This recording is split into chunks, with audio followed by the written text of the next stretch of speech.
Bueno, entonces la segunda parte, entonces habíamos hablado de la ley de Gauss, que era, no la estamos viendo acá, pensé que estaba escrita, que es la integral de flujo en una superficie cerrada de campo eléctrico escalar diferencial de área, es igual a la carga neta encerrada sobre epsilon cero.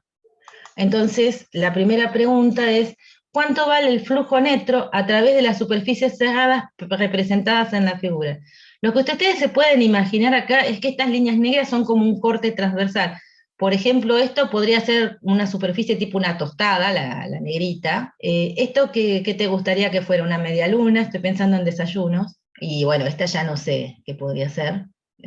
Pero bueno, tenemos superficies que esto es un corte, digamos, supongan que sobresalen para adelante y para atrás, y tenemos tres cargas, menos 2Q, más Q y menos Q. Entonces, cada superficie engloba alguna de las cargas o todas. Entonces nos preguntan cuánto es el flujo neto a través de cada una de esas superficies. Yo preguntaría primero por la S1, que es la marroncita. Ahí les escribo, termino de escribir la ley de Gauss.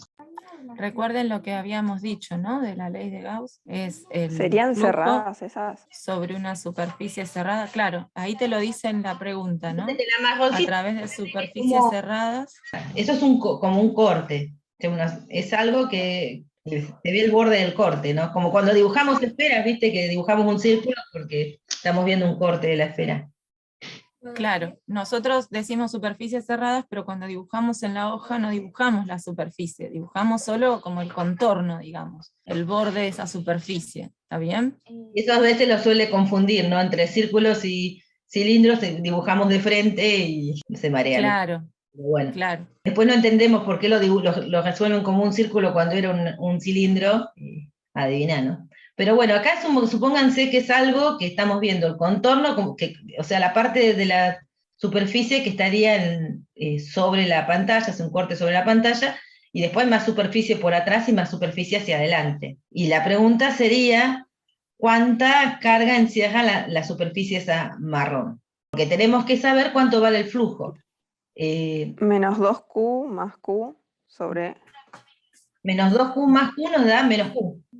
Claro. Entonces esa sería la carga encerrada y lo divido a epsilon cero y me da el flujo. Es decir, yo puedo ir por cualquiera de los dos lados. Yo digo, bueno, quiero calcular la integral del campo escalar el diferencial de área. En esta superficie, bueno, esta superficie tiene una forma rara, andás a saber cómo escribo el diferencial de área, andás a saber cómo escribo el campo, porque lo tengo que calcular sobre toda la superficie. Este lado de la integral me está sacando la cabeza. Pero este lado es súper fácil porque yo estoy viendo cuánta carga está agarrando la superficie marrón, así que de una forma puedo calcular la carga, dividirlo en cero y ya sé cuánto vale el flujo. Sé cuántas líneas de campo van a atravesar esa superficie. ¿Y está entrando o saliendo el campo, predominantemente? ¿Entrando? Está entrando porque les dio un flujo negativo, está yendo hacia adentro de la superficie. Porque fíjense que esas cargas, menos 2Q y más Q, agregan líneas de campo, pero hay más líneas de campo negativas que positivas. Hay más líneas hacia la carga negativa que las que pueden producir la carga positiva. Bueno, ahora vamos a la S2. La S2 es la azulcita. ¿Qué opinan? Profe, si Sí. tengo menos 2Q y más Q. ¿Y cuánto te da menos 2Q más Q? Me da menos Q. Me da menos Q. ¿Dijo que está entrando en la S1? Me da un flujo negativo. Un flujo negativo era contrario al diferencial de área. Eso significa que predominantemente voy tomando diferenciales de área en la superficie que está encerrada por la marrón y me va dando siempre que predominantemente el campo se está metiendo hacia adentro porque está contrario al diferencial de área que es siempre saliente de la superficie. Ah, claro, sí. ¿Sí? Ahí está. Creo que lo que faltaba en todo esto era lo de que el diferencial de área era saliente de la superficie, ¿no? También, claro, tal cual. Me di cuenta cuando lo dije. Vamos por S2. S2 es la azul. ¿Qué opinan del azul? ¿Tengo flujo? ¿Cuánto vale? ¿Qué dirían ahí? ¿Cuánto vale el flujo sobre esa superficie cerrada? Que el contorno sería esa curva azul que está ahí recorriendo Marisa. 0 dicen en el chat. 0 también. Vamos por S3, la negra. Ahora la negra, claro. Parece a la tostada. Quiero una tostada. Sí, puede ser. Negativo. Negativo. Nuevamente tenemos un predominante entrante, ¿no? Perfecto. Y en S4, la verde. Así que valdría 0. Valdría 0. Ahí lo que quiere decir es que todo lo que entra por un lado sale por el otro. ¿Bien? Entonces ahí tienen las soluciones. Espero que no haberme equivocado, no. Bien, ¿cuáles cargas contribuyen al flujo neto? Flujo neto es el flujo total. ¿Por qué lo distingo como flujo neto? Flujo neto es el que aparece allá arriba en la ley de Gauss. ¿Por qué le llamo neto? Porque yo podría pensar estas cosas como el flujo que produce cada una de las cargas, ¿no? Entonces después sumo todos los efectos de todas las cargas. Entonces, también podría llegar a tener, además de estas cargas, un campo ahí jorobando por fuera y tendría que sumar ese flujo. Pero, en principio, si hay un campo así por fuera que no tiene que ver con estas cargas, no voy a tener contribución al flujo. Entonces, el flujo neto es el flujo total que tengo a través de la superficie, debido a todas las cargas en el espacio, ¿no? A través de las superficies gaussianas S1 y S2 y S3. O sea, entonces vamos a ver. Perdón, una pregunta, capaz es medio obvio, pero ¿por qué, no entendí por qué en S4 vale 0? En S4 vale 0, ¿tiene cargas adentro de S4 la verde? No, ¿Y cuánto suman las cargas encerradas sobre epsilon 0? 0. 0. Entonces el lado de la integral te da 0 sin que tengas que hacer la cuenta. Ah, por eso, bueno. Bien, entonces ahora vamos por el flujo neto, o sea, ¿qué cargas contribuyen al flujo a través, porque estamos mirando una superficie, miramos el flujo del campo y preguntamos qué cargas van a contribuir a que haya un flujo a través de esa superficie? Entonces miramos a la carga 1, a la superficie 1. ¿Qué cargas contribuyen al flujo a través de la superficie 1? Menos 2Q y Q. Ah, ¿y esta no manda líneas? O sea, ¿qué pasó con las líneas que puso esta menos Q? Entraron todas por un lado y salieron por el otro, así que la respuesta está bien. Las que contribuyen al flujo neto, al flujo total, son las cargas interiores de la superficie. Vamos ahora a la S2. ¿Qué opinan de la S2? ¿Qué cargas contribuyen al flujo en la S2? Se quedó callada la chica que pregunté y las callé. No, claro, sí, sí. Por Tal eso, cual. estaba bien las respuestas, mi santa. Estaba bien, tal cual. Sí, espero El que tema yo... es que a veces se hace esa otra pregunta para saber si lo están entendiendo, porque quizás lo asociaron a que, bueno, no sé, a que eran las que estaban ahí adentro, nada más, pero está bueno preguntarse si el resto de las cargas que están en el espacio también, que están cerca de esa superficie, tienen que contribuir o no al flujo de esa superficie. Y bueno, la respuesta era no, por lo que decía Marisa ahí, ¿no? La carga esa de ahí abajo, si bien produce campo y hay líneas de campo que van a atravesar la superficie S1, todas las que entran salen, entonces no aporta al flujo neto sobre esa superficie. Ahora vamos por la azulcita, la S2. ¿Qué opinan? ¿Qué cargas contribuyen al flujo? Con la lógica de antes, esta la descartamos, ¿no? Porque todas las líneas de la menos 2Q entran por un lado y salen por el otro. ¿Qué opinamos de la más Q y la menos Q? ¿Van a generar líneas que atraviesen la superficie? No, porque son opuestas. ¿Pero no generan líneas ellas? Porque si vos tuvieras solo la más Q, me dirías que hay un flujo de ellas, ¿no? Yo entiendo que el flujo neto da 0, eso es lo que los confunde. Pero si miran, Q va a poner sus líneas, menos Q va a poner las suyas, y cuando sumen todo les va a terminar dando 0. ¿Sí? Claro, las dos cargas, más Q y menos Q, son las que contribuyen al flujo, ¿no? El tema es que justamente podemos pensar que es tanto una da líneas salientes, la otra da líneas entrantes, ¿no? Pero se están compensando, digamos, pensemos de esa forma. Entonces el flujo neto nos termina dando 0. No hay una cantidad de líneas netas que salgan, ni una cantidad de líneas netas que entren a la superficie. Entonces el flujo neto es 0. Claro. Eso se entiende así, ese razonamiento, pero por eso, pero tanto más Q como menos Q son las que contribuirían a ese flujo neto. Si vos si miraras solo más Q, por ejemplo, me dirían sin ninguna duda que más Q está largando líneas de campo que no se compensan, porque más Q siempre largaría líneas salientes de la superficie. Y si mirás solo menos Q, dirías siempre largan líneas entrantes. El tema es que se compensan. Bien, al final el flujo neto da 0, pero si no estuviera la otra, no te daría el flujo neto 0. Entonces hay contribución de las dos, porque están las dos encerradas por la superficie. ¿Sí? ¡Qué silencio! Sí, sí, hay mucho silencio. Nos dejaron grabando. Seguí con la S3, profe. Dale, ¿y la S3 qué opinan? Las 3 cargas contribuyen. Las 3 cargas. ¿Cuál de las cargas contribuye al campo en un punto cualquiera sobre la superficie gaussiana? O sea, si agarramos una superficie gaussiana cualquiera y elegimos un punto, vamos a suponer que elegimos primero, pues tenemos gana la S2. Y elijo un punto, pónganse acá. Tengo ganas de elegir. ¿Qué cargas contribuyen al campo en el punto que estoy marcando sobre la S2? Ninguna.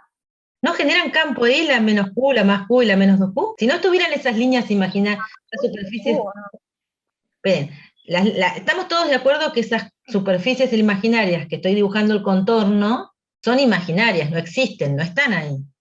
¿Bien? Entonces, si no estuvieran, ¿vos me dirías que ahí el campo, que ninguna de esas cargas genera campo ahí?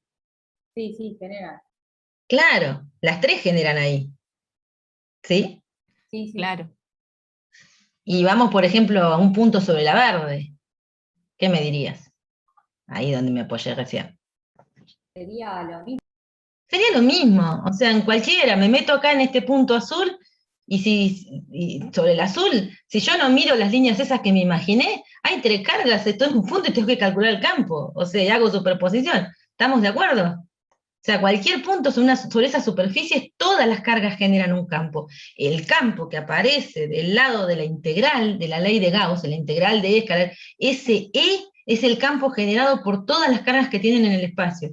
Y eso es importante porque van a tener que considerarlas a todas cuando quieran empezar a utilizar la ley para calcular campo. O sea, que el lado del flujo solamente termine dando un flujo neto a aquellas cargas encerradas, no significa que del otro lado el E solamente sea de las cargas encerradas. El otro lado tiene el E que corresponde a todas las cargas que tienen en el espacio. Y del lado del derecho de la integral de Gauss van las cargas que encierra la gaussiana. Y de vuelta, la gaussiana, recuerden, cuando dudan, recuerden que es una superficie que nosotros ponemos, la imaginamos ahí para poder resolver algo. No existe. Como no existe, no puede alterar las propiedades del espacio. ¿Sí? ¿Todos de acuerdo en eso? Sí. Yo creo que sí. ¿Te perdiste? ¿Cómo? Como que no entiendo por qué todas las cargas generan campo en S4, por ejemplo. Por ejemplo, vamos a S4, nos paramos acá, ¿no? Ahora borremos todas esas superficies que nos imaginamos, porque son imaginarias. ¿Sabes qué significa imaginar? No existen. Yo las metí ahí porque tengo ganas de hacer cuenta. No existen esas superficies. Las sacamos todas. Me paro en ese punto. El campo ahí, ¿quién lo genera? ¿Una, dos, ninguna de las cargas? ¿Qué dirías? ¿Cómo calcularías el campo en ese punto si no tuvieras dibujadas Claro, yo lo pensaba mal. O sea, como que estaba pensando que las cargas quedaban en las superficies que las encierran, digamos. No, No están. pensaba solas ahí, digamos. Recuerden, la superficie gaussiana es una superficie imaginaria convenientemente elegida para lo que yo quiera contestar. ¿Sí? Para lo que me sirva en mi problema. Claro. Pero es imaginario, algo imaginario no puede alterarme la realidad. Bueno, no sé, algunas personas sí le alteran la realidad, pero bueno.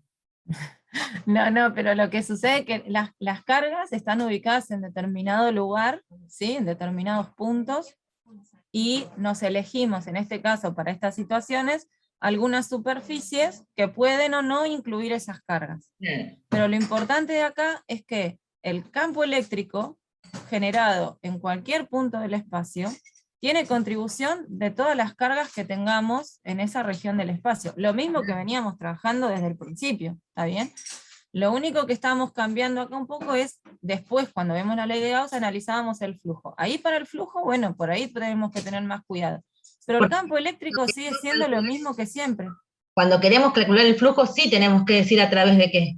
O sea, el flujo no es una entidad, digamos, el flujo a través Claro, de... necesitamos una superficie para definirlo, para decir el flujo a través de quién, a través de qué superficie lo voy a mirar. Entonces ahí sí me armo las superficies, o me imagino las superficies, y me fijo cuánto valdrá el flujo. Pero por eso, acá, ¿por qué hacemos esa pregunta? Porque cuando empezamos con la ley de Gauss, es como que el campo es como que se olvidan de que el campo eléctrico sigue siendo el mismo campo que calculamos desde al principio con superposición, o como lo hicimos recién en distribuciones continuas. El campo eléctrico es el mismo que siempre, que tiene como fuente, como origen de campo, las cargas que estén en el espacio. Por ahora. Aparte, vamos a jugar porque o sea, tienen que pensar que es el campo que entra acá, es el campo en el espacio, y esa lógica nos va a llevar a analizar, para poder aplicar esta ley, a analizar cómo es el campo, debido a todas las cargas. Después uno empieza a jugar con lo que tiene adentro o no tiene adentro la gaussiana, cuando elige la gaussiana, pero para elegir la gaussiana, tiene que considerar todas las cargas que hay en el espacio. Bien, entonces ese que está entrando en esa es el campo que generan todas las cargas, y la contribución al flujo está relacionada solo con las cargas encerradas por la gaussiana. El resto de las cargas hacen, pero no contribuyen al flujo neto, porque dijimos hoy, todo lo que entra sale. Si las cargas no están dentro de la gaussiana, entonces las líneas que generan todo lo que entra va a salir. Bien, vamos a seguir con otra. Estas son cosas que hay que entenderlas antes de empezar a aplicar. La carga total encerrada por la superficie es cero. ¿Significa que el campo es nulo en todos los puntos de la superficie? Vamos a ver un ejemplo. La curva azul.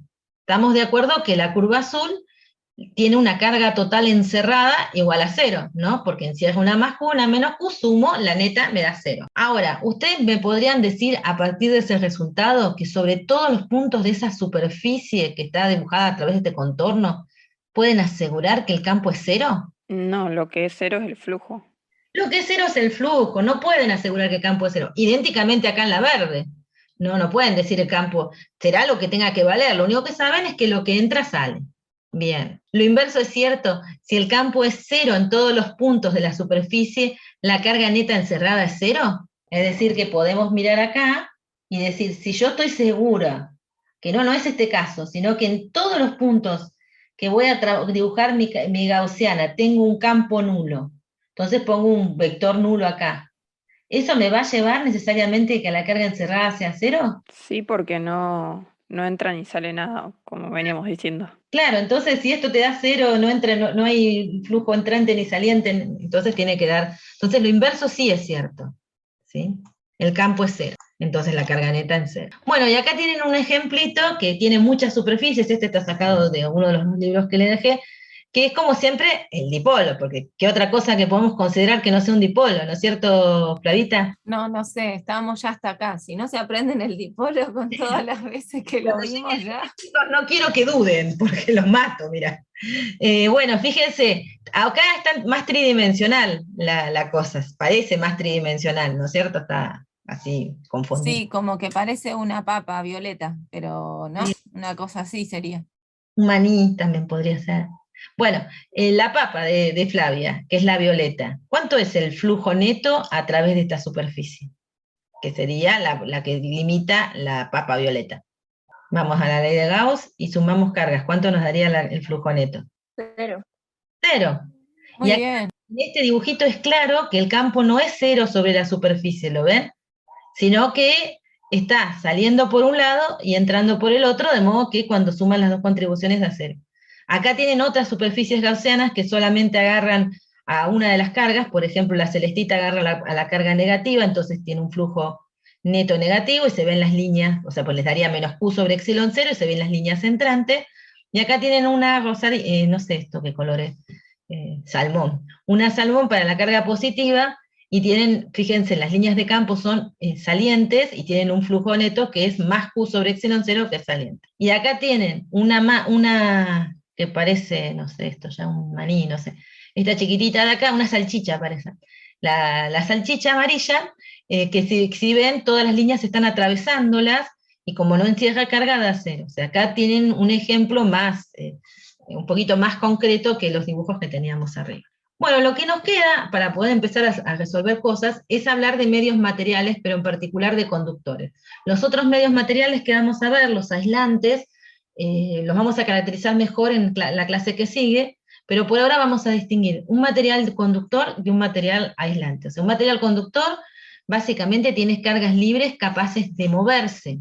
Entonces, esas cargas, cuando ustedes tienen un campo eléctrico generado externamente, se mueven y se acomodan por efecto de ese campo eléctrico. Bien, entonces, recuerden, cuando teníamos la esferita conductora, que nosotros le acercábamos una varillita cargada y decíamos, una parte de las cargas viene para este lado, una parte va para el otro, bueno, de acuerdo a la carga que tenía la varillita conductora, la primera clase, bueno, ahora en vez de pensar en la fuerza que hacían las cargas de la varillita conductora sobre esto, podemos pensar el campo eléctrico que la varillita cargada, perdón, no conductora, la varillita cargada, generaba en el espacio y eso afectaba la esfera y distribuía cargas. Entonces, en presencia de un campo externo, el conductor reacomoda sus cargas. ¿Por qué? Porque tiene cargas libres que van a sentir la presencia de ese campo eléctrico, se va a ejercer una fuerza sobre ellas que va a producir un movimiento. La distribución de cargas, ¿qué va a hacer?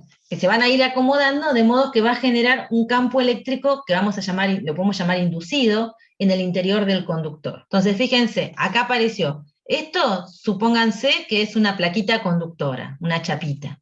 Ahí, esas líneas azules que acaban de aparecer son líneas de campo, bien, lo más sencillo posible para que lo interpreten fácil. Un campo externo, lo generó alguien ese campo, no importa, hay cargas afuera de ese conductor que generaron ese campo que está dibujado ahí con las líneas de campo azul. Ahora, si yo soy una carga dentro del conductor, en un conductor sabemos que se mueven los electrones, ¿para dónde se moverían las cargas negativas en un conductor? ¿Hacia la izquierda o hacia la derecha? ¿Puedes repetir, profe? Si esto es un campo eléctrico, en celeste está dibujado el campo eléctrico sobre un material que es conductor. El campo externo. Claro. Claro. Y en esa cosa marrón que está ahí atrás. Claro. Y ahí nos imaginamos una carga negativa que está en el conductor, y la pregunta es, ¿para dónde se mueve? Están cansados. En el chat dicen para la izquierda. Carga positiva o negativa, ¿puede ser así? Porque van de positivo a negativo. No entendí lo de quién a quién, espérate.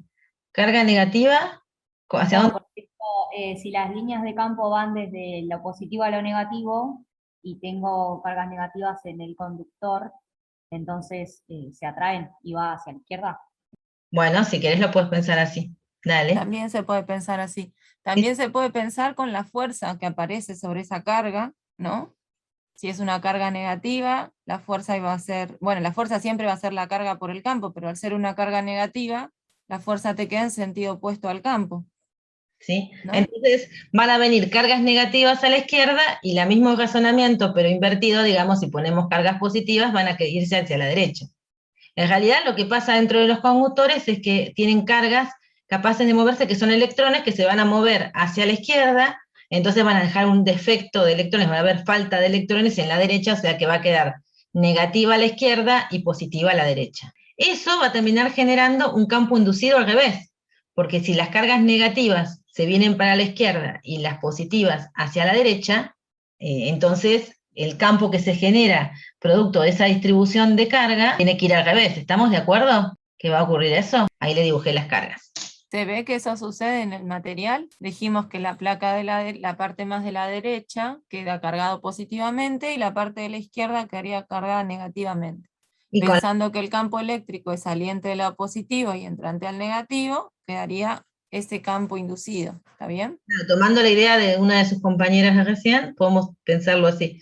O sea que el campo que tengo externo queda un campo inducido que se opone a ese campo externo. El movimiento de carga cesa cuando el campo total que tengo adentro del conductor se anula. Y eso va a ocurrir cuando el campo externo, el azul, se hace y el campo inducido son iguales.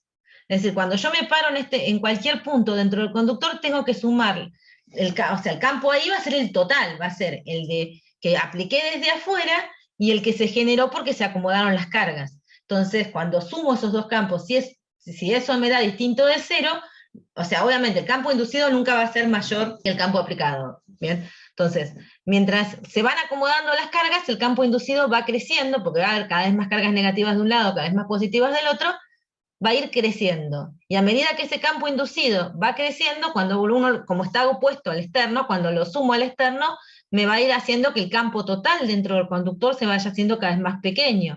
Entonces, si aplicamos la idea de ese campo, lo multiplicamos por la carga de un electrón, nos va dando cada vez una fuerza menor sobre los electrones. ¿Cuándo va a cesar el movimiento de cargas? Cuando ya no haya más fuerza sobre los electrones, cuando ya no se las empuje más hacia los extremos. Y eso va a ocurrir cuando la suma del campo externo y el inducido nos dé cero.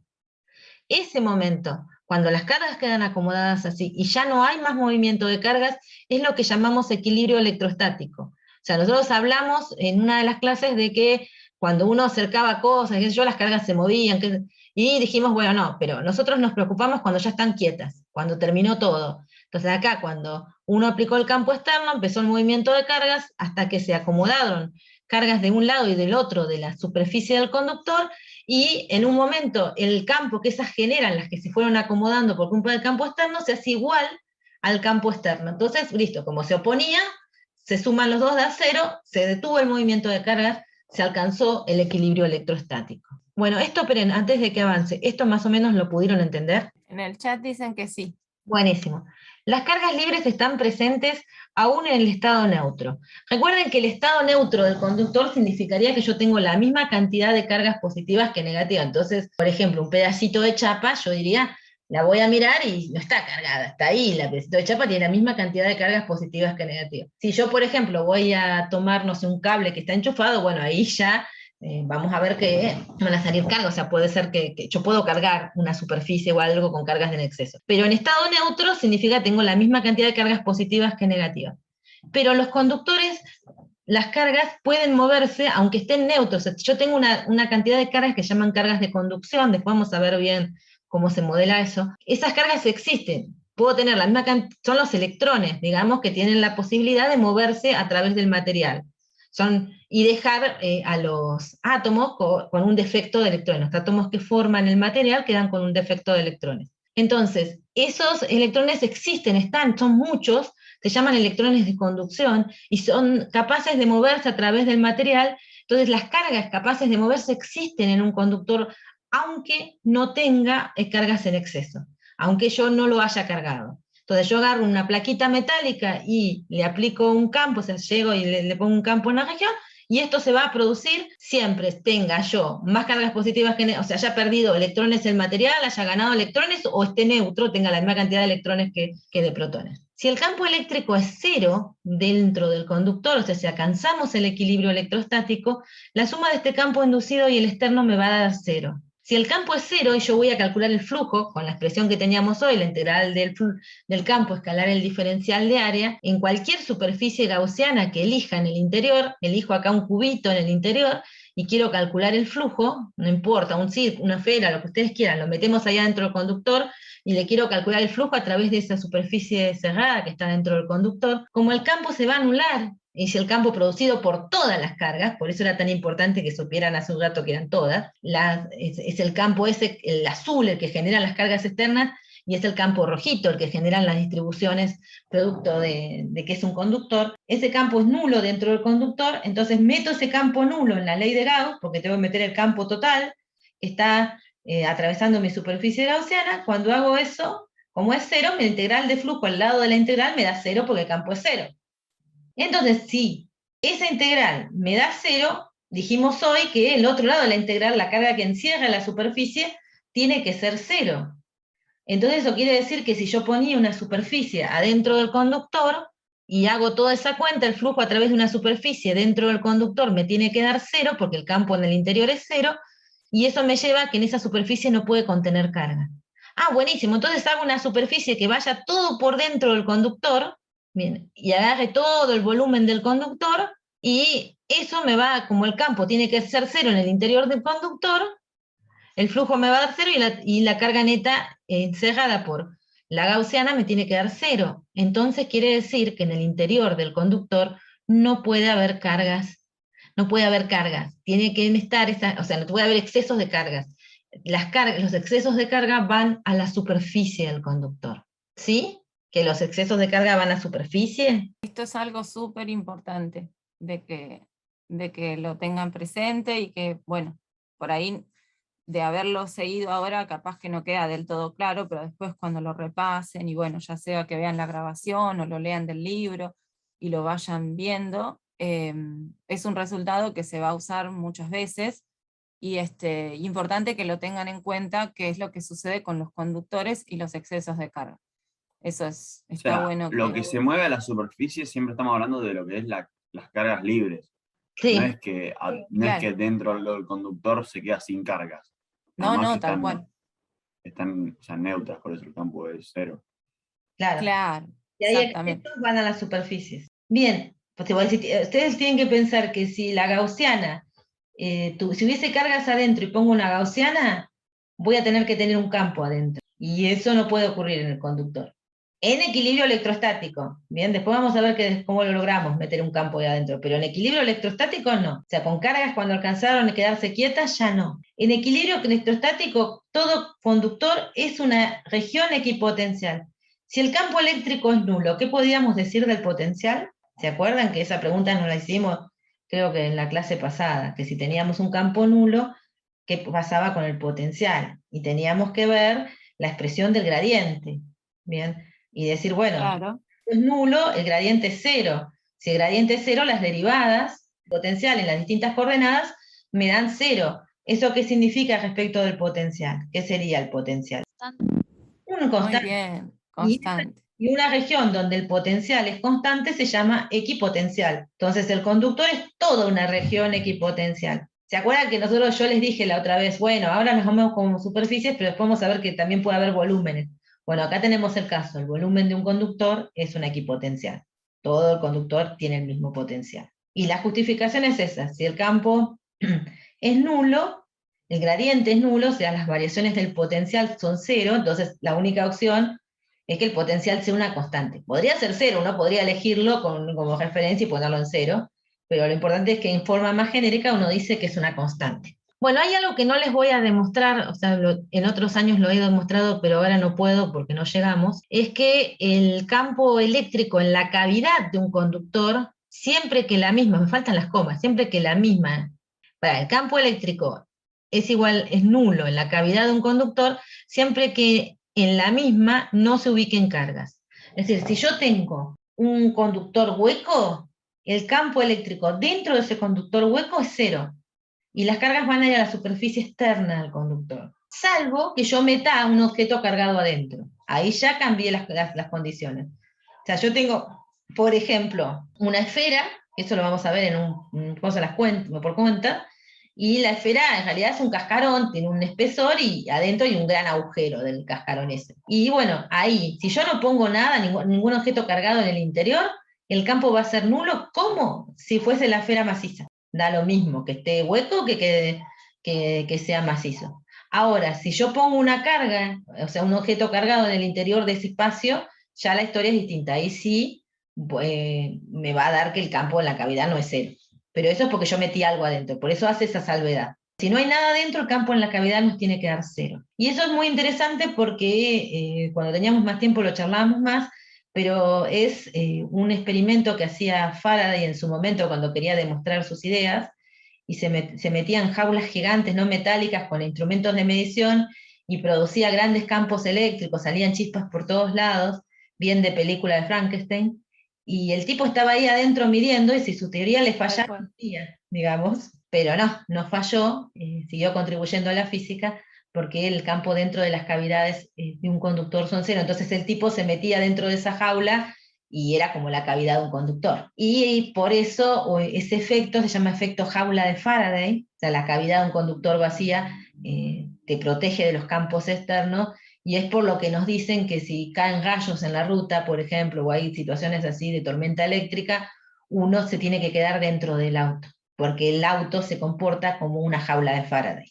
Esto siempre lo charlábamos un montón, ¿te acordás? Pero no, Sí, tal cual. No nos da el tiempo. Así que al menos que les quede claro que dentro de un conductor, en la cavidad, si es hueco el conductor, en ese hueco, mientras no pongan cargas adentro ustedes, si está hueco, hicieron un agujero al conductor y no hay nada adentro, el campo tiene que ser cero también. No importa la forma que tenga el hueco, porque ahora vamos a hacer una cuenta para un hueco esférico, da de una cero, pero si no tiene simetría el hueco también vale. Vamos a ver después cuando veamos conducción que hay muchos materiales que pueden ser conductores, no solo los metales, pero nosotros vamos a centrar en general esta materia en metales. Bueno, y ahora sí, aplicaciones de la ley de Gauss, veamos hasta cuántas aplicaciones logro contarles en lo que me queda. O sea, ustedes van a trabajar con 3 casos: esferas, planos y cilindros. Y yo voy a tratar de resolverle cuentas con esferas, planos y cilindros para que tengan ejemplos de dónde agarrarse para cuando resuelvan la práctica.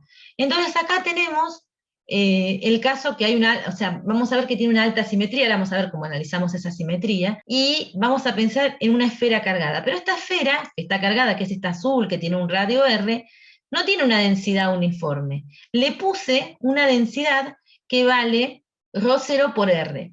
Para que logremos eso en una esfera, que se quede una densidad que no es uniforme, la esfera no tiene que ser metálica, porque si ustedes aplican la ley de Gauss dentro del conductor y quieren resolver, ahora van a ver que nos va a dar un campo en el interior, o sea que si esto fuese una esfera metálica, esto no sería estable. Ahora lo vamos a ver cuando resolvamos y lo volvemos a charlar. Pero en principio sería una esfera aislante con una densidad de carga ρ0 por R. Yo les dije al principio de la clase que hay que distinguir la simetría del soporte, o sea, de donde vamos a ubicar las cargas, porque no andan flotando por el espacio, y la simetría de la distribución de cargas. El soporte es una esfera, así que tiene simetría esférica. Tenemos que plantearnos si esa carga tiene simetría esférica. Si yo pongo una esfera concéntrica con la esfera cargada, en principio la densidad de carga sobre esa superficie es la misma. Entonces eso me va a dejar seguir adelante con mis cuentas. Acá vamos a ver que es un caso en el que podemos aplicar la ley de Gauss y nos va a dar una expresión del campo que vale en todo el espacio. Entonces vamos a ver pasos para resolver esto. Entonces, primero nos debemos preguntar si la distribución de cargas es la que corresponde al equilibrio electrostático y si tiene alguna simetría. De lo que estuvimos discutiendo, la condición de aislante me dice que esas cargas no se van a mover, así que ese es el equilibrio electrostático. Si el aislante no deja que las cargas se muevan, ellas están en equilibrio electrostático. Así que sí, la distribución se queda. Después, si tiene alguna simetría, es lo que hablamos recién. Si esto es un soporte, miramos el soporte es una esfera, entonces tiene simetría esférica, pero yo no tengo que preocuparme tanto por el soporte, sino más bien cómo es la distribución de cargas en ese soporte. Entonces, vengo y pongo una esfera concéntrica con la esfera cargada, esa esfera concéntrica me paro en cada uno de los puntos, estoy siempre a la misma distancia R de esos puntos, así que sobre esa esfera concéntrica siempre tengo la misma densidad de carga. Y obviamente esa esfera es genérica, puedo elegirla de distintos radios, voy tomando distintas esferas, y cada una de esas esferas tendrá su propia, es como si fuera una cebolla, ¿no? Con capas de cebolla, donde Claro, capas de tal esfera, cual. entre otras, miraditas, y en cada una de esas capas voy teniendo una densidad de carga que en particular, por la formulita que me dieron, va creciendo con la distancia al centro. Vale 0 y vale máximo en el extremo. Bien, entonces, habiéndonos contestado esas primeras preguntas, sí, y tiene una simetría esférica. Bien, en todas las direcciones yo tendría la misma densidad de carga. ¿Cómo es el campo? Para contestarnos cómo es el campo, porque yo, ¿qué voy? Voy a tratar, cuando queremos aplicar la ley de Gauss, queremos resolver este lado de la integral. Y para resolver este lado de la integral necesitamos saber cómo es el campo, porque lo tenemos que resolver de forma fácil. Tenemos que poder hacer 2 o 3 pasitos sencillos y resolver la integral. Entonces necesitamos alguna relación con el diferencial de área que sea fácil de integrar. En particular siempre vamos a buscar que el campo y el diferencial de área sean paralelos o perpendiculares, digamos, para que la cuenta sea fácil. Claro. Bien. Lo que nos interesa es eso, la relación entre la dirección del campo y el diferencial de área, y qué va a pasar también después de analizar con el módulo de ese campo, ¿no? Claro. Eso es lo más importante para analizar acá Porque en de la ley general de Gauss. el lado no es tan difícil de calcular, ya vimos que lo podemos sacar relativamente fácil, pero el lado izquierdo es el que necesita más trabajo. Entonces lo vamos a resolver. Entonces vamos a imaginarnos cómo sería un campo en algún punto del espacio. Entonces, para imaginarnos eso, empezar a trabajarlo, pero miren acá el dibujo, no miren la respuesta, tienen una línea roja que marca el punto donde yo quería calcular el campo. Bien, entonces ahora voy a tomar una especie de anillito, así, bien, nada más que para elegirlo. Elegí este porque quiero, pero podrían elegir otros, o sea, uno genérico, este de acá, por ejemplo. Entonces, hago un diferencial de carga acá y trazo la dirección en la que sería el campo, el diferencial de campo que genera ese diferencial de carga. Se parece al anillito de hoy, ¿no, Flavia? Totalmente, sí, sí. Y ahora vamos con el otro anillito, con el otro lado del anillito, y esto lo habíamos obtenido hoy al principio de la clase. Ahora, supónganse que repetimos esto para anillos que tienen radios cada vez más chiquititos, ¿sí? Hasta llegar al acá. Entonces, podríamos, no los dibujé, pero podríamos dibujar uno de radio menor. La construcción es idéntica, o sea, me va a terminar dando un campo en esta dirección. Y ahora elijamos un anillo, ponele que, o sea, ahí cubrimos todo esto, ¿no? Si vamos achicando el radio, vamos tomando anillos cada vez más chiquitos, que puedo hacer una construcción parecida y me va a seguir dando un campo para acá.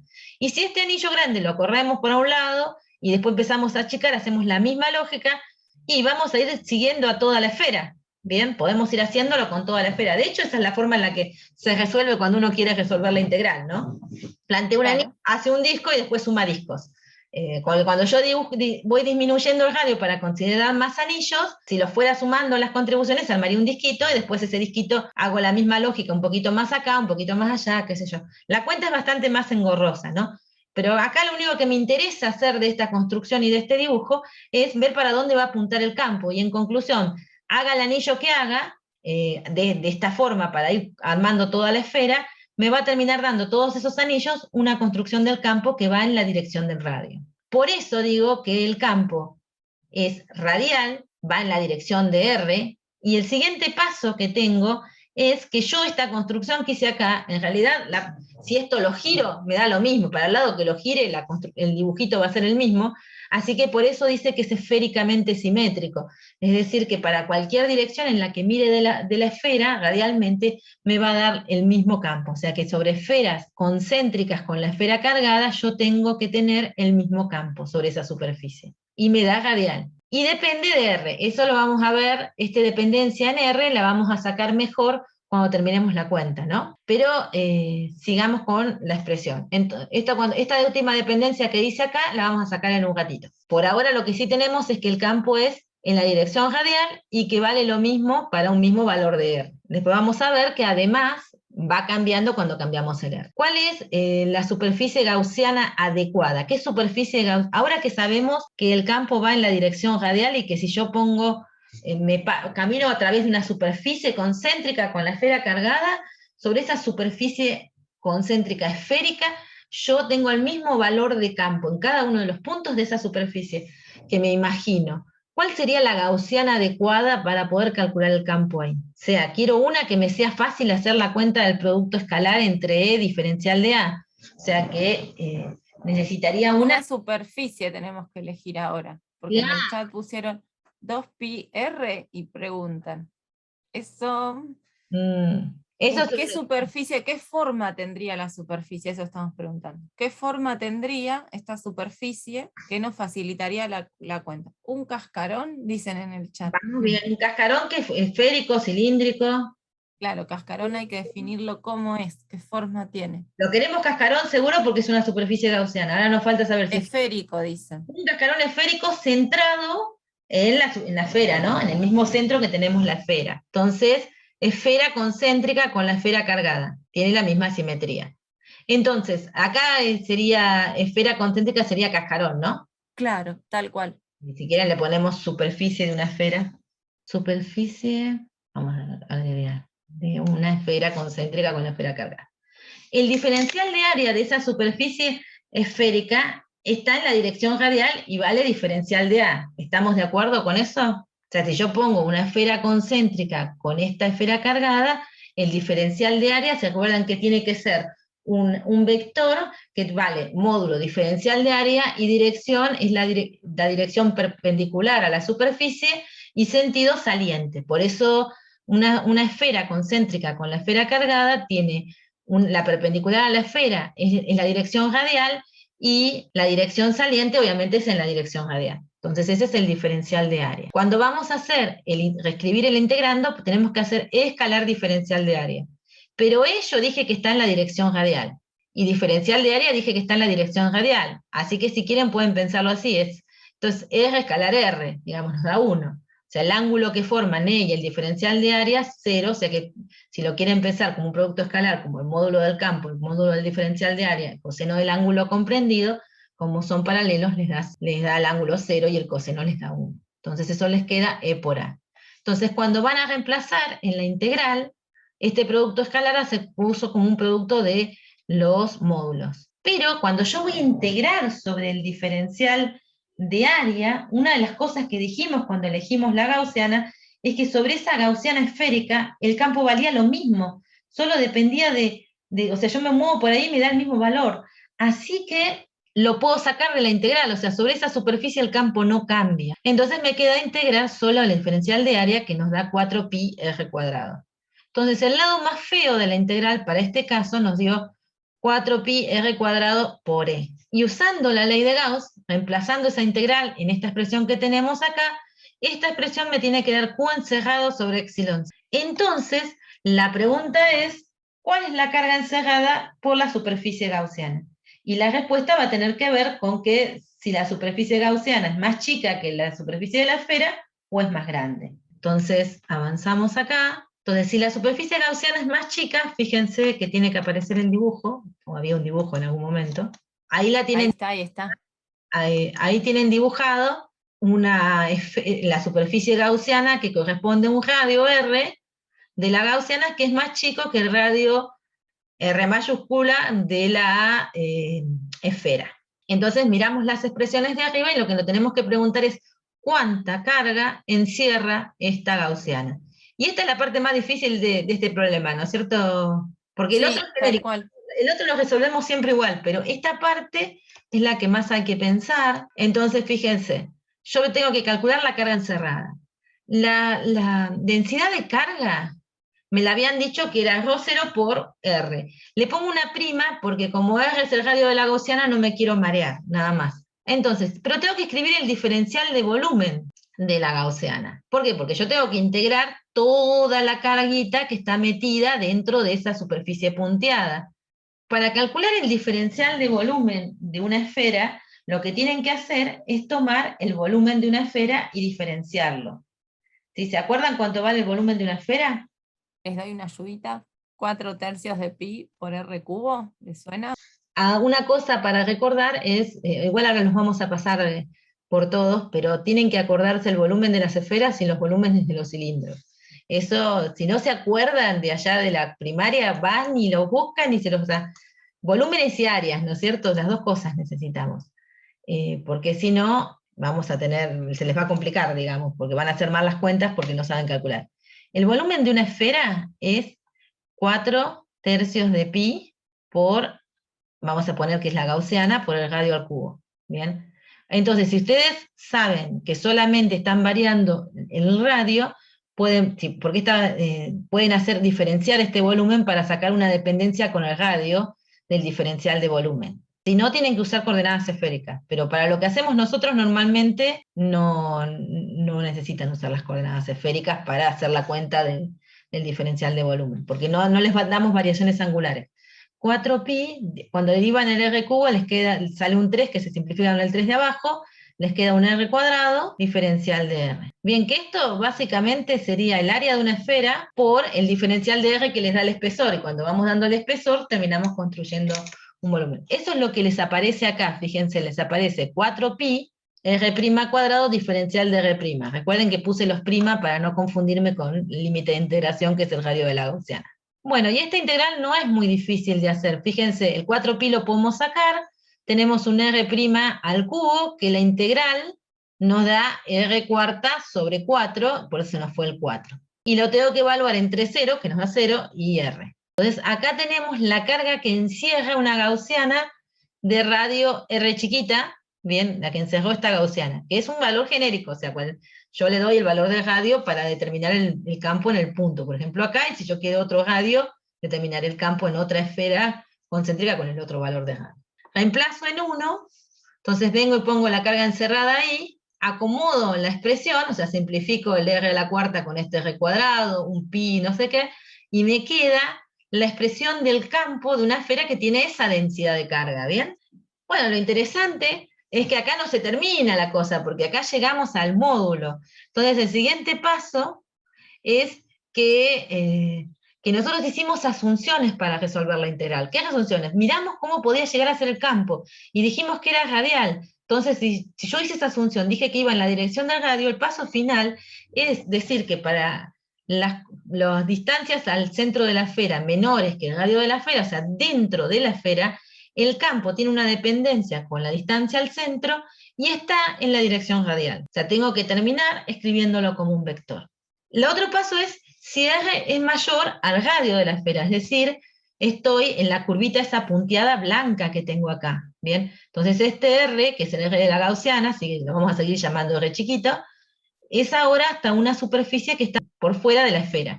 Pero tiene que seguir siendo concéntrico con la esfera porque si no perdemos la simetría, ¿bien? Claro. Ahora, Importante no perderse en las regiones, ¿no? También, porque a veces hacemos la cuenta y después nos olvidamos dónde valía cada una. Entonces, cuando terminan la cuenta, que escriben el campo vectorialmente, repasen dónde dijeron que estaban calculando ese campo, ¿sí? fíjate Esa que yo región. pongo al lado de la expresión le pongo dónde. Claro, tal cual. Pero digo, a veces se lo olvidan y después les queda como que vale siempre lo mismo. O bueno, eso hay que tener cuidado. Bien, entonces si el radio es mayor que R, o sea, el lado de la integral, toda esta cuenta que hicimos para acá no cambia en nada, porque la superficie que estoy eligiendo tiene la misma simetría que la que tenía adentro. Mi problema es calcular la carga encerrada, ¿no? Entonces, para calcular la carga encerrada, me puedo preguntar, vuelvo de vuelta a la expresión de la Q encerrada, tengo que integrar ¿hasta qué? ¿Hasta el volumen de la gaussiana o hasta el volumen de la esfera? O sea, acá integré hasta el volumen de la gaussiana.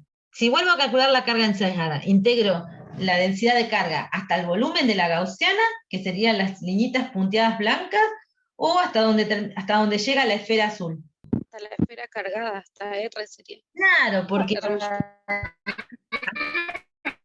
Claro, en el chat dicen lo mismo, hasta donde llega la esfera. claro, hasta donde llega la esfera, porque fuera de la esfera no hay carga, o sea, que ¿qué voy a sumar a esa? O sea, la contribución de la carga se termina donde termina lo azul. Entonces, hasta el volumen de la esfera. Bueno, y después la integral es lo mismo, lo único que cambia es el límite de integración, ¿bien? Por eso queda la misma expresión. Bueno, entonces ahora voy y reemplazo de vuelta en la ley de Gauss, en la cuenta que había sacado. Tengo al lado de la integral igual, ahora reemplazo la otra expresión, acomodo y llego al módulo del campo. Esto simplemente simplifico un pi y paso el 4 dividiendo y el r cuadrado y ya está. Ahí tengo el módulo. Ahora bien, el último paso, como dijimos con Flavia, es escribir primero, en dónde es válido, y escribirlo como un vector, recordando que yo asumí que era radial. Ahora, si se fijan un poquito más, si ustedes agarran esto... Me parece que calculaste ρ0, teniendo en cuenta, Claro, no, o reemplazaste ρ0. Podría haber, porque fíjense que esta carga encerrada es la Q total. Claro. Esta es la Q que tiene el... Entonces, si yo veo que tengo ρ0, r a la cuarta acá, puedo multiplicar y dividir por pi, entonces me aparece esta pi, pero arriba armo toda la carga encerrada. Bien, que esa carga encerrada es la carga total de la esfera, o sea que si el dato hubiese sido la carga total de la esfera, podrían haber jugado con esa, digamos. Esta es la carga total de la esfera. Creo que lo que quisiste hacer es demostrar que aunque es una esfera cargada, con una densidad de carga que no es uniforme, por afuera el campo sigue siendo como el campo de una carga puntual, porque tiene toda la misma forma, y justamente eso se corresponde con que si nos alejamos de la esfera, la vamos a ver como una carga puntual ubicada en un punto del espacio, y el campo no puede, digamos, no puede tener una forma diferente a esta expresión, ¿no? No importa lo que pase adentro con la carga, de afuera el campo eléctrico no se entera de la distribución de carga que tenemos adentro. Carga puntual, digamos, afuera. Al final, bien lejos, tiene que terminar siendo el campo una carga puntual. Y en la región es un resultado que las simetrías esféricas terminan dándote siempre fuera de la esfera el mismo campo que si tuviesen toda la carga concentrada en el centro. Claro, tal cual. Fuera. Eso lo ven solo de afuera. ¿Bien? Adentro ya se enteran que no está toda la carga concentrada en el centro. Acá está lo que les estaba hablando hoy, ahora que hemos resuelto los dos casos. El caso interesante del de abajo es que afuera se comporta como si toda la carga estuviera en el centro, es decir, como una carga puntual con la misma carga que la esfera. Pero adentro, fíjense, ¿por qué no podía ser un conductor? Porque me dio un campo radial. Entonces, si fuera conductor, las cargas de adentro de la esfera comenzarían a moverse, ¿no? En presencia del campo. Entonces, empezarían a ir hacia la superficie y empezarían a generar un campo que trate de contrarrestar al campo que está dentro de ese conductor. Entonces, el efecto final va a ser que este campo se anule, y cuando no haya nadie adentro, ¿bien? Cuando no haya excesos de cargas adentro, ahí se termina todo, ¿bien? O sea, cuando el campo acá adentro se anula, es cuando yo puedo decir que la carga encerrada adentro me tiene que dar 0. Entonces, eso nos da el pie para ver ahora, bueno, acá hay un dibujo, me había olvidado, y me quedó superpuesto, que a veces le suelen pedir, me había olvidado que estaba, que a veces le suelen pedir que grafiquen el módulo del campo en función de la distancia al punto, al centro de la esfera, por ejemplo, sería el punto acá, en función de R. Entonces, fíjense que ustedes miran la primera expresión, es una parábola que arranca en 0, y esa parábola llega hasta un valor que es cuando llega a la superficie de la esfera. La función que está arriba vale hasta la superficie de la esfera, y vale ρ0, el último valor que puede tomar, R cuadrado del radio de la esfera al cuadrado sobre 4 epsilon 0. Y cuando vengo acá, fíjense que tengo que partir desde el valor que corresponde a la superficie de la esfera, que es donde comienza la segunda expresión, hacia el R creciente. Entonces, si lo miran, cuando estamos en la superficie de la esfera, uno pone un R del radio de la esfera al cuadrado y nos queda la misma expresión que le quedó arriba. O sea, que arranca del mismo punto donde había terminado la expresión anterior. Y comienza a decrecer porque va decreciendo como R cuadrado. Comienza hasta llegar al 0. Entonces, a veces le pueden llegar a pedir que hagan este dibujo, es dibujar las dos funciones, y fijarse cómo las conectan, ¿no? Dónde termina una para poner el último punto, y dónde empieza la otra para poner el primer punto de la segunda curva y qué forma tiene. Bueno, pero ahora tenemos el caso que dijimos recién, el que estábamos discutiendo al final, campo eléctrico, y vamos a agregar el potencial, que en este es un poco más fácil, de una esfera metálica cargada. Entonces, ahora es metálica, es conductora. Recuerden que metal y conductor para nosotros va a ser lo mismo. Entonces, la pregunta es, ¿cómo es ahora la distribución de cargas en equilibrio electrostático? ¿Tenemos una densidad volumétrica? ¿Qué tenemos ahora? ¿Mantenemos la distribución anterior? Dijimos que no, porque esa distribución está generando un campo en el interior de la esfera metálica. Si hay un campo, hay movimiento de cargas, y las cargas se van a acomodar para anular el campo en el interior del conductor. Así que no. ¿Dónde tienen que ir las cargas para que no haya campo en el interior de ese conductor? Tiene una A la superficie. A la superficie, buenísimo. Entonces, ahora lo que vamos a tener es una densidad superficial. Entonces, la primera cosa que se tienen que plantear es si la densidad de carga que les están dando es la que corresponde al equilibrio electrostático. Lo miran, si ustedes les dicen una esfera aislante que tiene tal densidad de carga, listo, esa densidad de carga se quedó como estaba, como hicimos recién. Si les dicen una esfera aislante que tiene una densidad volumétrica, una esfera metálica que tiene una densidad volumétrica, calculen el equilibrio electrostático, dicen no, en volumen carga no, para un metal. Ahí no, se van todas a la superficie. Ahora, si les dicen, bueno, un conductor tiene una densidad uniforme de carga, tiene una carga Q, y tienen que decidir cómo distribuirla, también dicen, bueno, va a la superficie. ¿Por qué se distribuye uniformemente en la superficie? Eso también podría ser algo que nos podemos preguntar, ahora que empezaron a contestar. Claro. Ahora que tenemos alguna respuesta. Es increíble cómo cambia el ritmo de la explicación cuando ellos no participan, pero también uno los pierde, digamos, pues no sabes si te están entendiendo. Sí, no, ni hablar. Bueno, entonces, ¿por qué digo que es un corte? Porque es perpendicular, dicen en el chat. ¿Quién es perpendicular? El campo. Claro, dicen el campo. Claro, el campo es perpendicular, porque la cuenta que hicimos hoy, o sea, esperen, antes de hacer la cuenta, fíjense, si nosotros tuviésemos una distribución que no fuera uniforme en la superficie del conductor, lo que pasaría es que si yo tengo más cargas acá que acá, entonces tendría un campo en esa superficie sobre la superficie. ¿Y qué pasaría? Las cargas se moverían para anular ese campo. ¿Bien? ¿Y cómo es la única forma de que no haya campos tampoco en la superficie y que se acomoden todas uniformemente? porque no hay nadie externo Claro. jorobando, digamos, o sea, ella sola se pone en la idea. Entonces, como para anular el campo en la superficie también, porque si sobre la superficie siguen estando en un conductor, se siguen pudiendo mover. Así que si tenemos más carga de un lado que del otro, vamos a tener un campo. Bien, y eso va a producir movimiento hasta que se emparejen y haya la misma cantidad.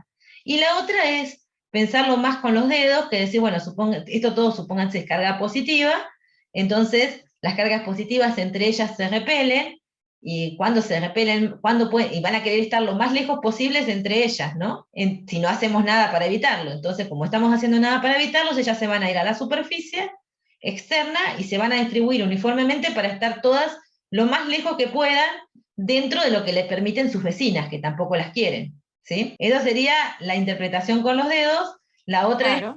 es en la idea de campo, en que si tuviésemos más cargas, por ejemplo, en el punto este rojo que en el punto de al lado, y bueno, va a tener que haber un campo apuntando en la dirección del punto de al lado, entonces va a haber cargas moviéndose en esa dirección hasta que se acomode y anulen el campo. Entonces, la única forma de que eso cese y que alcancemos el equilibrio electrostático es una distribución uniforme en la superficie de la esfera. Una pregunta. Decimos que las cargas se van a la superficie porque hay un campo en el centro o sea, se genera un campo desde el centro de la esfera. O sea, pensalo así. Nosotros en la cuenta anterior partimos con una densidad, suponete que le logramos no sé, aplicando campos externos, haciendo algo, meterle esa densidad de carga por unos instantes al conductor. Vimos en nuestras cuentas que eso genera un campo adentro de la esfera, ¿sí? La cuenta está. Nuestra cuenta de acá, a ver, esperen que... Esta cuenta de acá me está dando que ahí adentro hay un campo. Pero dijimos que si hay un campo, los conductores tienen cargas que se van a mover para tratar de anular el campo. Entonces, esta cuenta que me dice acá es que mientras haya cargas en el interior, yo voy a tener campos en el interior. Entonces, si tengo campos en el interior, voy a producir movimientos de cargas. ¿Cuándo va a parar esto? Y la única forma de que pare es que no haya campo adentro del interior del conductor. Y la única forma de que no haya campo es que no haya cargas adentro. Bien.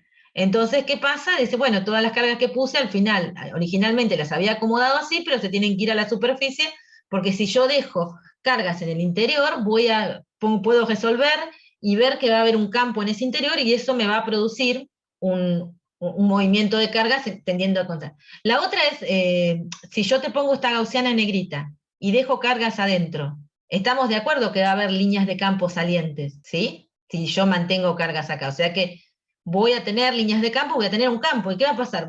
Las cargas se van a empezar a mover para tratar de contrarrestarlo. La única forma de que no tenga ese campo es que se anule el campo, y eso es que todas las cargas se vayan a la superficie, porque si tengo todo en la superficie, cuando pongo la gaussiana me encuentro con que no hay ninguna carga neta encerrada en el interior, entonces la simetría del problema me lleva a que no vaya a haber un campo en el interior. Entonces todas hacia la superficie. Y uniformemente distribuidas, porque si no, en este caso, que es una esfera, porque si no vamos a tener un problemita con que va a haber campos tangentes a la superficie, y tampoco lo queremos, o sea, no lo queremos porque queremos que se queden quietas las cargas, quiero llegar al equilibrio electrostático, entonces la presencia de campos en un conductor produce movimiento de cargas, y yo quiero que eso ya no ocurra. ¿Contesté tu pregunta? Sí, gracias. Bien, entonces vamos de vuelta a resolver la ley de Gauss. La integral de flujo no va a cambiar porque si yo ahora supongo que todas las cargas están en la superficie, ese anillito estratégicamente elegido hoy, ¿no es cierto?, que me daba un campo en la dirección radial, puede ser un anillito cualquiera que puedo ir construyendo en distintos puntos de la superficie. Puedo construir el que estaba ahí, uno un poquito más para acá, uno un poquito para acá, y siempre me va a dar un campo radial. O sea, yo siempre voy a elegir eso, voy a elegir anillos perpendiculares al radio que estoy eligiendo, y los puedo tomar más cerca o más lejos, pero todos así hasta construir toda la superficie de la esfera. Así que la cuentita que hice hoy de que el campo era radial, me va a seguir dando, así que el diferencial, la superficie gaussiana va a ser siempre una esfera concéntrica, porque el campo al final de al cabo me va a dar en la dirección radial, y entonces, y me va a dar lo mismo sobre cualquier esfera concéntrica, o sea, yo ese dibujo que construyo lo puedo hacer con un punto afuera, un punto adentro de la esfera, puedo hacer ese dibujo y van a ver que les da lo mismo. O sea, yo hice uno solo, pero pueden hacer más y convencerse que les digo la verdad. Entonces el lado de la integral de la ley de Gauss me sigue dando el producto escalar de escalar diferencial de área, me da el módulo del campo por el diferencial de área, o sea, se va al carácter vectorial, Y como es uniforme, el campo vale lo mismo sobre cualquier punto porque tiene simetría esférica, entonces lo saco de la integral y me queda el módulo del campo por el área de la gaussiana, el área de una esfera que dijimos que vale 4πr². Entonces nuestro problema es encontrar la carga encerrada. La diferencia con el caso anterior es justamente la carga encerrada. Si R es menor que el radio de la esfera, la carga encerrada dijimos que es 0. Bueno, no puse, esperen que apareció en un orden distinto, después miren la flecha. Entonces la carga encerrada es 0, entonces cuando reemplazo la carga encerrada a 0 en esta expresión, me queda que todo esto tiene que ser igual a 0. Como el radio de la gaussiana no es 0, única opción que nos queda es que el módulo del campo sea 0. Entonces el campo en el interior del conductor es 0, que era lo que queríamos, ¿no? Volvemos a la misma... Parece como es como los perros que se buscan la cola, ¿no? Que estamos dando vuelta a lo mismo, pero, pero no, es justamente en realidad pensar esto de que como las cargas están en la superficie, bueno, el campo en el interior del conductor nos da 0, ¿sí? O nulo, mejor dicho. Si es mayor que el radio del conductor, o sea, de la esfera, la carga encerrada es la carga total, la que calculamos hoy, o sea, porque en realidad lo único que hicimos fue agarrar la carga que teníamos en total, que estaba toda en un coso, y se fue toda a la superficie, pero no cambié la cantidad de cargas, no se fue carga de esa esfera. Así que la cuenta que hicimos hace un rato sigue siendo valiendo, o sea, la carga total es la carga que calculamos hace un rato. Entonces ahí está puesta la gaussiana, de vuelta hasta donde integro, y nos queda la carga total sobre 4πε0r². O sea que afuera nos vuelve a dar lo mismo, vuelve a ser lo que decía Flavita. O sea, de afuera no importa, yo afuera me veo como, mientras mantenga la simetría esférica la carga, o sea, mientras tenga así distribuido sobre un mismo radio, valga la misma densidad de carga, ya sea que esté toda en la superficie o esté distribuida a lo largo del volumen, me termina dando que afuera es como si todas estuvieran en el medio. ¿Ven? Y adentro depende de cómo las tenga acomodadas, mientras mantenga la simetría esférica. Bueno, ahí abajo apareció un dibujito que es volver a graficar, esto me lo saqué de un libro, volver a Está graficar buenísimo. el campo, y fíjense que yo puedo tomar de 0 hasta el radio de la esfera, vale 0 el campo, lo acabamos de calcular, y después tengo que empezar a calcular desde el radio de la esfera para arriba. Entonces digo, en el radio de la esfera, ¿cuánto vale? La carga sobre 4πε0 sobre el radio de la esfera al cuadrado. Y después eso empieza a decrecer a medida que aumenta el radio. Acá tiene ejemplos de números, entonces les queda toda la representación. O sea, acá de vuelta tienen un dibujito. Pero bueno, ahora podríamos querer calcular el potencial, porque nos estábamos olvidando del potencial a esta altura. ¿Y cómo nos vamos a olvidar del potencial si es parte de lo que tenemos que hacer, no? Entonces, para calcular el potencial, ustedes dicen, bueno, supongo cargas puntuales. Sí, se puede, pero se van a volver locos, ¿no es cierto, Flavia? No, de ninguna manera. En este caso no. No, ni ahí. Y si lo hacen, no nos vengan a consultar a nosotros, porque no se los pensamos explicar. Qué maldad. No, bueno, pero mejor eviten ese camino y listo. Claro, porque van a hacer enojar a la profesora. Entonces, ¿qué hacemos?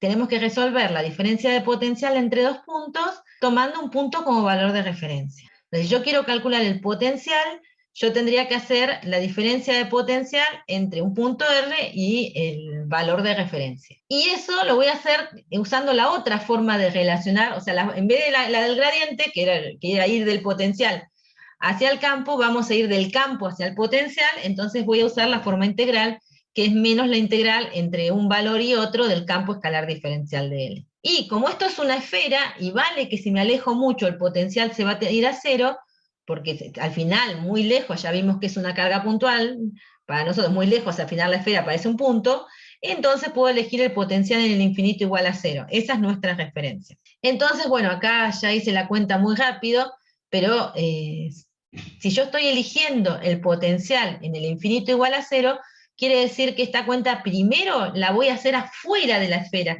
que es donde vale esta referencia. O sea, si yo quiero, yo ahora no puedo calcular el potencial de esta forma, calcularlo respecto de la referencia entre un punto dentro de la esfera y el infinito, porque cuando vengo del infinito tengo una expresión que llega hasta la superficie y una expresión que entra. Entonces ahí no voy a encontrar, tengo que ver de cómo trabajar para llegar a la expresión que es válida hasta la superficie de la esfera, en concordancia con el R mayor que R, la distancia al centro de la esfera mayor que el radio de la esfera, y después tengo que ver cómo escribo una expresión del potencial en el interior. Entonces, como estoy eligiendo la referencia igual a 0 en el infinito, tengo que partir de la región externa a la esfera.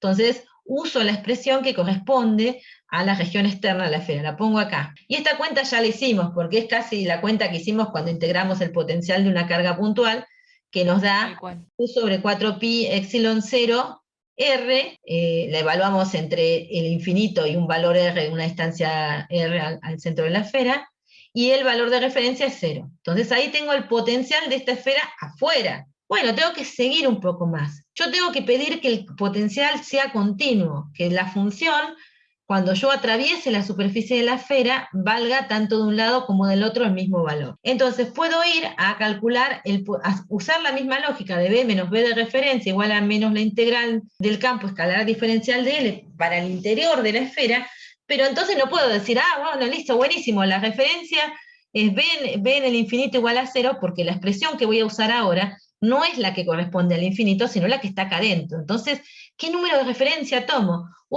Puedo tomar el último valor conocido para mí, que es el de la superficie, el último valor que me está dando la expresión anterior. Entonces, el último valor es evaluar esto exactamente en la superficie de la esfera, y decir que ese es el punto de partida para llegar a los valores de potencial en el interior. Entonces, B menos el último valor conocido, que sería B en la referencia, tiene que ser menos la integral en la referencia, que es el R grande, ahora lo anoto, y el R de la gaussiana, que ahora es un R un poco más chico, el que corresponde a la línea punteada negra. Pero el campo es nulo en el interior. Entonces, esa integral, ¿cuánto me da? Tenemos una integral de línea de un vector nulo, ¿no? ¿Qué nos da? Una constante, preguntan en el chat. A ver, si vos integrás integrás el 0, el integrando es 0, ¿cuánto te da la integral? Sumás 0. O sea, acordate que la integral es la suma de diferenciales, ¿no? Pero diferenciales multiplicados por 0. 0, dicen, también opinan que puede ser 0. Es 0, muy bien. Entonces, como esta integral te da 0, porque al final acá es la suma de ceros, ¿no?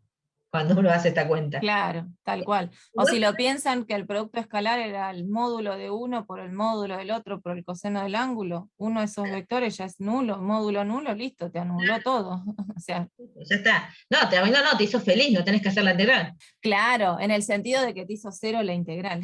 Eso.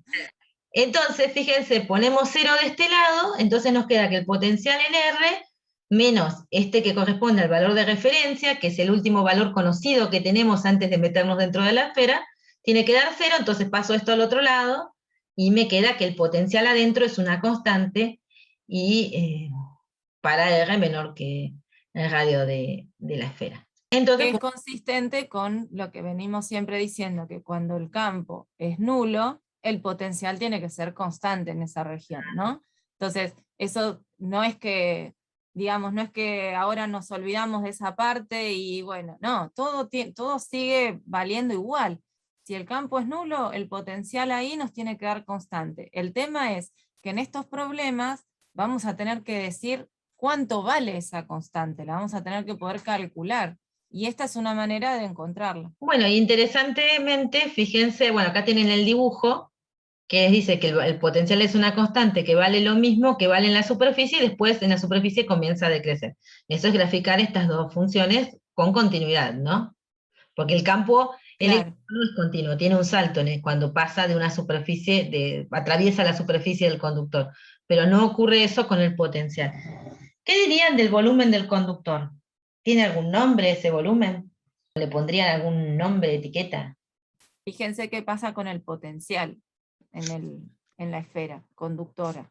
Dijimos que era constante. ¿Cómo se llaman las regiones que tienen potencial constante? Equipotenciales. Equipotenciales, perfecto. Vamos con 17. La otra simetría que les anticipé que íbamos a trabajar eran los hilos. Hilos y alambres. Hilos, alambres y cilindros. Esas son las tres cosas. Todas tienen la simetría cilíndrica. Ahora vamos a ver qué significa la simetría cilíndrica. Empecemos por el hilo porque es el más fácil, y después hablemos de que el hilo en realidad no es tan hilo, sino que es un alambre y tiene interior. Entonces vamos por un hilo es finito, largo, recto, y tiene una carga Q uniformemente distribuida y una longitud L. Si queremos poder aplicar la ley de Gauss acá, tenemos que imaginar que el hilo es largo, ¿bien? Que casi lo podemos aproximar por un hilo infinito. Ahora a ver si creo que tengo un dibujo acá para que entiendan por qué. Acá nos preguntamos nuevamente cómo es el campo, y fíjense, acá tengo dibujado un hilo, cargas positivas. Esto se parece hoy cuando hicimos cuentas con la liñita con cargas, ¿no? Pero lo hice un poquito más. Sí.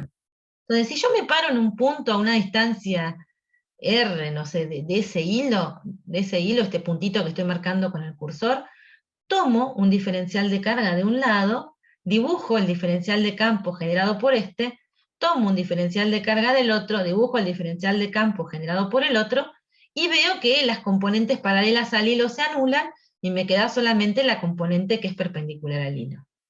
Buenísimo, decís vos. Bueno, yo hago otro acá, y buenísimo, tengo otro de este lado.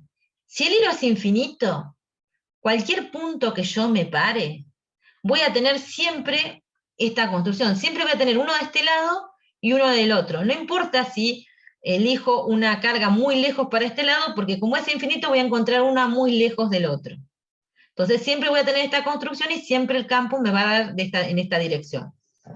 Si el hilo no es tan largo, bien, y si yo me puedo dar cuenta que hay un borde, esta construcción va a dejar de valer. O sea, si yo, por ejemplo, pienso en un hilo que tiene esta longitud, y me paro, por ejemplo, en un punto por acá, y voy a ver, por ejemplo, que un diferencial, vamos a poner un poquito más cerca, un diferencial de carga, por ejemplo, que esté donde está marcado el diferencial de carga 1, no va a tener su simétrico del otro lado para anularme el campo paralelo. Entonces esa construcción va a dejar de valer.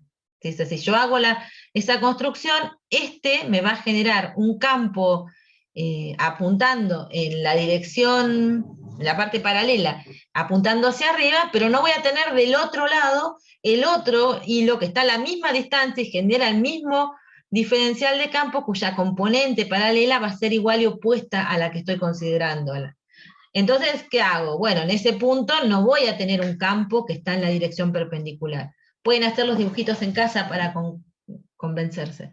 Entonces, ¿qué necesito? Necesito que o el hilo sea infinito, o el hilo sea largo, la longitud L sea larga, y yo no esté cerca de los bordes. Entonces, si es largo y yo no estoy cerca de los bordes, o no me alejé mucho como para darme cuenta que el hilo tiene bordes, entonces la cuenta que voy a hacer está perfecta.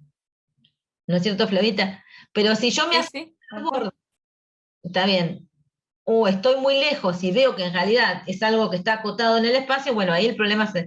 Entonces, tengo que estar relativamente cerca del hilo, o sea, las distancias en las que yo voy a considerar el campo no están alejadas tanto en referencia a la longitud que tiene ese hilo.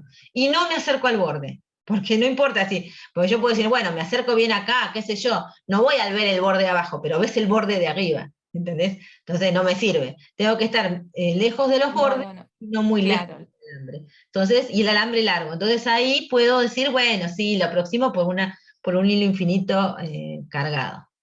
Y ahí puedo usar Gauss. Entonces, lejos de los extremos podemos asegurar que por cada diferencial de Q existe otro simétrico respecto al punto, tal que la componente paralela al hilo se anula. El campo, de acuerdo a este dibujo, es radial si yo respecto al eje del hilo. O sea, esta construcción que yo hago, yo puedo rotar esto sobre sí mismo y me va a dar lo mismo, ¿no? Si yo la quiero hacer, porque vamos a hacer la parte fácil, la quiero hacer del lado izquierdo, es el mismo dibujo. Si la quiero hacer mirando hacia nosotros, va a ser más difícil hacer el dibujo, pero también da. O sea que con cualquier circunferencia concéntrica con el hilo, esta construcción es completamente válida. Y además, si el hilo no tiene bordes, o yo no me acerco a los bordes, si yo me paro un poquito más acá, esa construcción es la misma, porque estoy diciendo que los bordes no existen o están muy lejos. Entonces, también va a ser lo mismo moverme en esta dirección. Es decir, el campo solamente me va a depender de la distancia al hilo, y me va a dar lo mismo sobre cualquier cilindro concéntrico sobre el hilo, mientras no esté cerca de los bordes. Entonces, cuando me preguntan cuál es el sistema de coordenadas adecuado para describirlo, en la esfera dijimos que esféricas, pero y por eso hablamos de radial y dejamos en función de R. Acá, el sistema adecuado son las coordenadas cilíndricas. Recuerden que las cilíndricas tienen una dirección radial, una dirección tangente, que es la tita, y la dirección z. ¿Bien? Y nosotros lo que estamos diciendo es que por esta construcción el campo es radial, está solo en la dirección R de las coordenadas cilíndricas. Entonces, la siguiente pregunta, una vez que logramos hablar de la simetría, porque acabamos de determinar la simetría del problema, el campo es radial, ¿bien? Sobre un cilindro concéntrico con ese, parece que vale lo mismo y apunta siempre en la dirección radial. La pregunta es, ¿cuál es la superficie imaginaria, esa gaussiana, que tenemos que... Nos servirá mejor para calcular el campo. No, para calcular el campo, me quedé mirando que faltaba la L. Para calcular el campo, ¿cuál superficie les parece que conviene elegir acá? Vos sabés que yo leí esa palabra y no digo, hay algo que no entiendo. Sí, yo me quedé leyendo. Era que faltaba la L, claro. Que me resonaba rara. ¿Qué superficie? ¿Qué les parece? ¿Qué superficie nos podemos elegir para que la cuenta, usando la ley ¿Un de Gauss? cilindro? Un cilindro, claro, exactamente, muy bien. Concéntrico con el hilo, porque no puede ser cualquier cilindro, ¿no? Ahí tenemos el cilindro. Bien, y acá fíjense que como estoy hablando de una línea, si me dieran la carga que tiene la línea, creo que nos habían dado la carga, ¿sí? Q, yo tendría que encontrar, o también podría encontrar la densidad lineal de carga, que es la carga sobre la longitud, igual que como hicimos con el anillo, ¿no? Claro. Bueno, y acá tenemos dibujado en marrón el campo, que trata de representar que es radial, y para ese cilindro vamos a tener dos tapas y una cara. Perdón, dos tapitas y una cara curvada. La cara curvada es la que tiene un diferencial de área también radial. ¿Se acuerdan que era perpendicular a la superficie y saliente? Claro, a veces le decimos que es las dos tapas y el contorno, por ahí aparece mucho en la integral del cilindro. Que ahora volvemos a mirar el cilindro, tenemos el diferencial de área de la tapa 1, que tiene que ser perpendicular a esa área y saliente, el de la tapa 2, que es hacia abajo y saliente, y el diferencial de área desde la parte contorno, la parte curvada, que es también perpendicular y saliente a la parte curvada. Entonces ahora tenemos que ver cómo hacer la cuenta para resolver. Entonces fíjense, primero escribimos los diferenciales de área de cada una de las superficies, porque antes en la esfera teníamos un solo diferencial de área, ¿no es cierto, Flavia? Pero ahora tenemos... Claro, tal cual. Entonces esa integral que nos dice la ley de Gauss se va a partir en tres integrales, una para cada pedacito de superficie. Bien, entonces, fíjense, si yo elegí coordenadas cilíndricas, tengo el diferencial de área de la parte curvada en la dirección radial, igual que el campo, y los diferenciales de área de las tapas en las direcciones del alambre, que es el diferencial, el de Z, que en la dirección de Z, o sea, el de versor K. Por eso están una en más Z, porque hemos elegido Z sobre el alambre para arriba, y el otro en menos Z. Bueno, entonces ahora reemplacemos todo en la ley de Gauss. Entonces esta integral, el lado de la integral, se va a convertir en una integral del campo escalar diferencial de área, que es la parte curvada, una tapa y otra tapa. ¿Cuánto valen las integrales que están relacionadas con las tapas? El producto escalar del campo con el diferencial de área de las tapas. 0. Porque Muy bien. circulares. Entonces, el resultado es que les quedan nada más que la parte del curvada. ¿Bien? ¿Hasta ahí todos de acuerdo? Ahora hice un paso más ahí. Mientras yo trato de escribir 0, 0, porque son perpendiculares. Ahí lo puse también en el chat, porque habían hecho una pregunta justo relacionada a eso. Claro, lo importante es recordar que para el cilindro, cuando van a hacer la integral de superficie cerrada de un cilindro, tienen que dividirlo en tres regiones. Porque acuérdense que hacer una integral de superficie cerrada es pensar en un cuerpo volumétrico, ¿sí?, al que le estoy calculando la superficie total.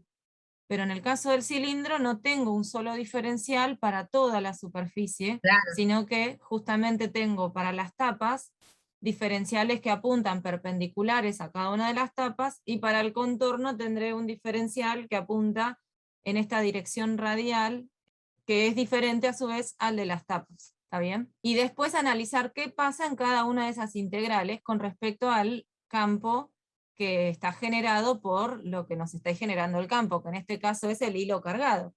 que Claro. ya habíamos dicho que era dirección radial el campo. Entonces, bueno, ahí analizo el producto escalar que tengo en cada una de esas integrales. Yo ahí reemplazo el campo que era dirección radial, el diferencial de área que está en la dirección radial, entonces nos queda el módulo del campo, el módulo del diferencial de área, por el coseno del ángulo, que es 0. Entonces nos queda por 1. Y ahí tenemos el Claro. diferencial de área, que es raro que me aparezca abajo, arriba de lo que acabo de decir. ¿Ves que no dejas espacio, Marisa, en las cosas? No dejo, para que reducir la cantidad de cosas y igual no llego. Bueno, entonces ahí fíjense que el siguiente paso es sacar el campo de la integral, porque hoy dijimos, vale lo mismo sobre cilindros concéntricos, sobre la superficie curvada de cilindros concéntricos con el alambre, así que sobre el área que voy a considerar el campo vale lo mismo, sale de la integral, y me queda el campo por el área del cilindro. Y acá es de vuelta donde tienen que recordar el área de un cilindro. El área, claro, de ese contorno del cilindro, piensen, para pensar esto, yo les uso mucho la analogía con una lata de arveja, por ejemplo, ¿no? ¿Qué área tendría la etiqueta de esa lata? Si la sacan y la estiran, es un rectángulo, ¿no? Se le forma un rectángulo que tiene altura, la longitud de, digamos, la altura de la lata, y la base de ese rectángulo sería el perímetro de la circunferencia, o sea, 2pi por el radio, ¿está bien? Por eso queda como área 2pi por r por la longitud. Es que ahora esto lo tenemos que poner como la carga encerrada por la superficie gaussiana sobre epsilon 0. O sea, una vez que logramos resolver el lado izquierdo de la ley de Gauss, vamos por el lado derecho. El lado derecho es la carga encerrada sobre epsilon 0. Bien. Claro. Entonces, esa carga podría ser la carga total si el L que estoy considerando es la longitud del alambre, ¿no? O puedo escribirla como Q sobre L, escribirlo como lambda, ¿no? Que es Q sobre... No, como lambda, Q sobre la longitud total por... Claro, pensando que el hilo es infinito, no estaría bueno que nos quede algo dependiendo de la longitud, porque bueno, ¿cómo mediríamos esa longitud? Lo que sí podemos es expresarlo en función de lambda, que sería la relación entre la carga y la longitud, ¿no? Considerando que es una densidad de carga uniforme, sería mejor escribirlo directamente el campo como dependiendo de lambda, que es la tienen escrita igual ahí en la figura, ¿no? Dice lambda es igual a Q sobre L, así que fíjense que si despejamos de ahí el módulo del campo, nos va a aparecer lambda directamente. Sí, nos quedaría, ¿no? La Q se me hace... Pensé que tenías escrito, no quise escribir yo, porque pensé que tenías tenía. escrito. Ok. Entonces, ahí está. Entonces, fíjate, Claro. si simplificamos la L y pasamos el 2pi dividiendo, el 2πr, nos queda el campo que se debe al alambre, que como es la única región, no tengo que aclarar en qué región vale, porque es la única, ¿no? Claro, y ya está. Si hubieran dado lambda, puedo escribir esto en Ujú, función de lambda, si quiero, porque el recurso claro, les va a aparecer un lambda acá arriba y no les aparece la L abajo.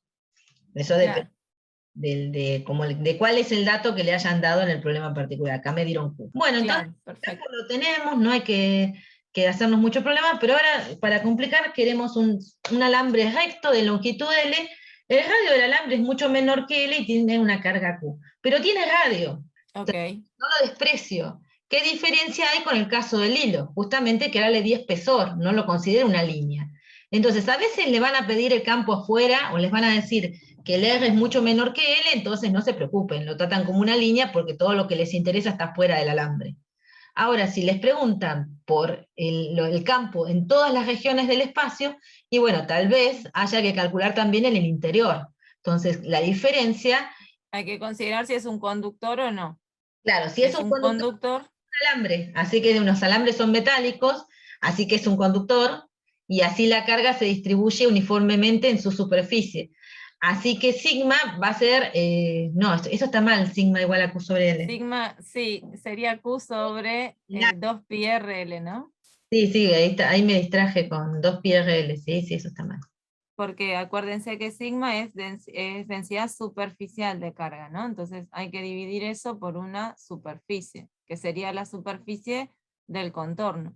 Claro. Como es muy largo, suponemos que las cargas solo se están ubicando, o sea, no tenemos extremos, ¿no? En las tapas, o sea, digamos, en esas puntas, en esas tapitas no se podrían ubicar, se ubican solo en el contorno del alambre.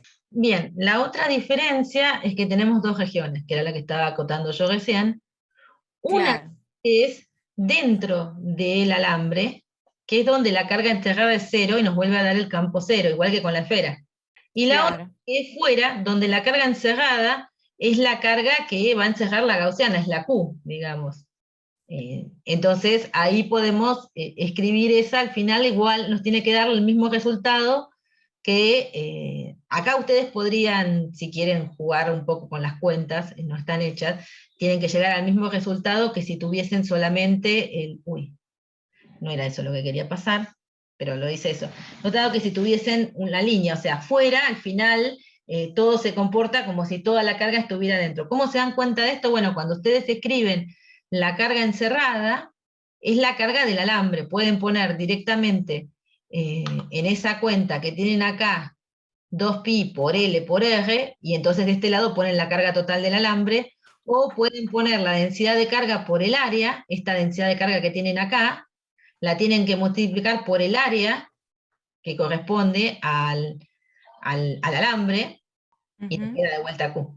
Bien. claro. Bien, entonces, bueno, esperen, terminamos este alambre, que creo que termina acá, y el plano y el coso se los dejo grabados, y listo.